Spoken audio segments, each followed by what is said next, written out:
On pourrait l'appeler la danse de la pluie. Il pleut, il pleut. Ce matin, miracle, quelques gouttes tombent sur le hameau de Jéricho. Et le camion-citerne vient d'arriver. Un mois qu'il n'était pas venu, le réservoir était vide, enfin de l'eau. Elle est arrivée, on l'a longtemps attendue et elle est arrivée pour notre communauté. Sans elle, il faudrait qu'on s'en aille.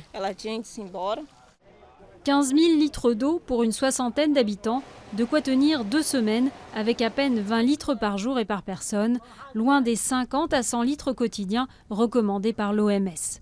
C'est sans compter la consommation des animaux.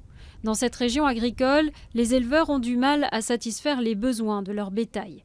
Ce cimetière en témoigne. C'est ici que les agriculteurs des villages voisins amènent les carcasses de leurs bêtes. Francisco a perdu un tiers de ses vaches, mortes de soif. On a de l'eau dans la source voisine, mais elle est tellement salée que les bêtes n'en veulent pas. Ce climat semi-aride, les habitants du Ceará y sont pourtant habitués.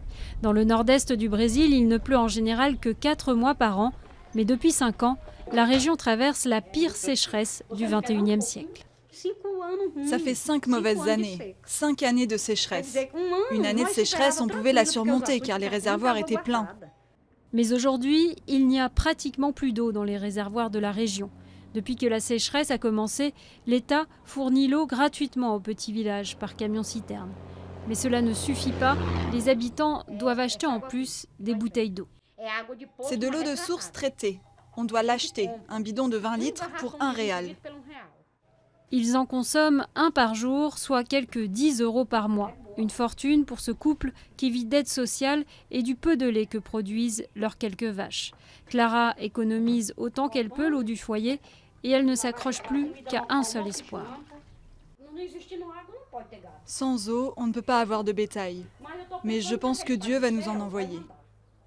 Malheureusement, les prévisions de pluie sont encore très pessimistes pour cette année. Mais Clara va continuer à prier.